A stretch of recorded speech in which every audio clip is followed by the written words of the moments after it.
The shields bear a Christian cross, but the shields are coffin lids. The soldiers behind them are skeletons. The entire painting represents a landscape of death. This is not a last judgment. There's no divine judge, no heaven, and no hell. Just the inevitability of the triumph of death. No way out. At first glance, a dramatic and beautiful landscape. But then the artist was among the greatest of landscape painters. He was the Flemish artist Pieter Brueghel, and he painted it around 1562. Why he painted it is another question. Why this grim and remorseless account of man's earthly fate, told without hope of salvation, no thoughts for the newborn, or for the future of mankind on this earth? A landscape of gibbets and fires, where nothing grows, nothing lives. Even the soil is bare. The world is in the last gasp of a total holocaust, in which the dead have risen from their graves in order to expunge all flesh and blood from this earth, as if in punishment for ever having been born. And punishment it is. No natural deaths allowed, no passing away in peace among loved ones and mourning friends. To be alive is a crime. And so the criminals are rounded up, hurried to the gallows and the gibbet. In the foreground of the painting, platoons of the dead round up people of varying rank and title. A king in his crown, ermine, and full robes of state looks up aghast as above him a skeleton leans over to show him an hourglass in which the sand is running out. Another skeleton in armor ransacks the king's casks of gold coins. A cardinal sinks helplessly to the ground, supported by a figure of death who mockingly wears a cardinal's hat. A starving dog sniffs at a child in the arms of the victim.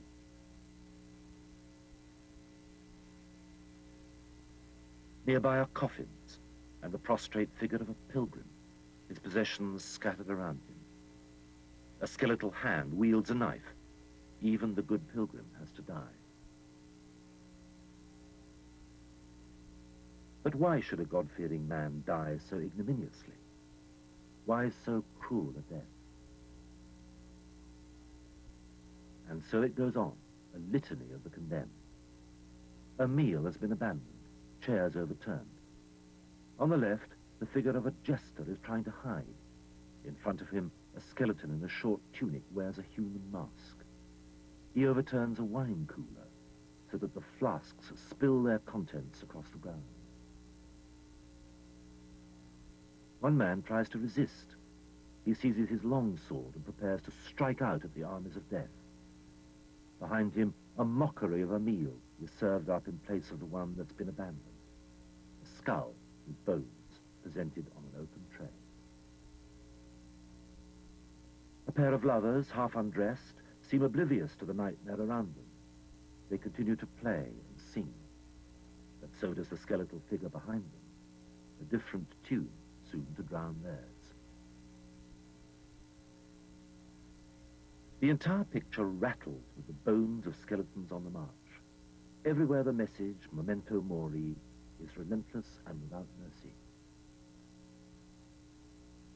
A deadly skirmish near the center of the painting turns out to be at the entrance to a huge black chest, its lid raised high. And into it the living and the dying are pressed like animals to a slaughterhouse.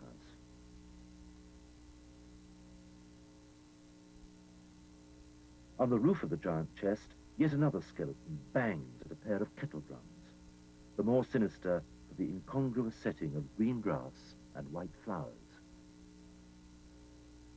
And far away, high on the left against a blazing sky, a different sound of a bell, the death knell. Trombones, too, an eerie band of musicians, in white shrouds. The music of death is everywhere. The coachman driving the cart of skulls plays a hurdy-gurdy. The rider accompanies him with another bell. And to the sounds of music, the imagination adds the cries of the dying and the creaking of gibbets. The smell of death, too, and the smoke-filled air. The sky is blackened. The ship is sinking in the sea. The world itself is dying. Not an animal, not a leaf. On a bare cliff top, two figures are cutting down the last tree. In the very center of the painting is what appears to be a gigantic cauldron belching fire. It's a cart, all black with blazing eyes. And at the rear, hung about with sinister things, a pitcher dangling, a beast part dragonfly, part snake, and the silhouette of a devilish figure. A bear-like animal with claws at the side. The eyes on the cart turn it into yet another monster, with an oven door of a mouth. In front of it, a rider armed with a scythe, carved through the dead and dying. So, how would Brueghel's contemporaries have received such a picture? The artist was, after all, a moralist, and the inevitability of death would seem too obvious a statement for so shrewd an observer. The fact that the painting offers no hope of Christian salvation whatever may supply a clue. Notice so much of the imagery is military. Here, an echo of the Crusades, martial music as soldiers carried a cross into battle. The forces of death are an army. They march forward behind this line of shields made of coffin pits. The Christian pilgrim is brutally murdered. Historical sources are numerous. The Dance of Death was a common medieval warning to sinners, with church paintings, manuscripts, and engravings, like these by the German Hans Holbein. Always a certain chilly humor, but always the same message. There's no armor against death, whatever man's status and rank in this life. One thinks of Brueghel's Flemish predecessor, Hieronymus Bosch, or considerably earlier, the now much damaged frescoes in Pisa from around 1320. Here was among the most celebrated depictions of the triumph of death. The difference, though, is that in these medieval accounts, the battle was for the human soul. Death may be inevitable, but angels are messengers from heaven ready to pluck the virtuous from purgatory. There is such a thing as salvation. There is hope. Death is not the ultimate victor. But there's none of this in Bruegel. And yet, Bruegel was one of the great humanists of art. He was on the side of ordinary people. And in this painting, people are the helpless victims. They eat a simple meal, and the army of death destroys them. Without cause or warning, they are pulled to their destruction. There's nowhere a man is safe. Death is the aggressor.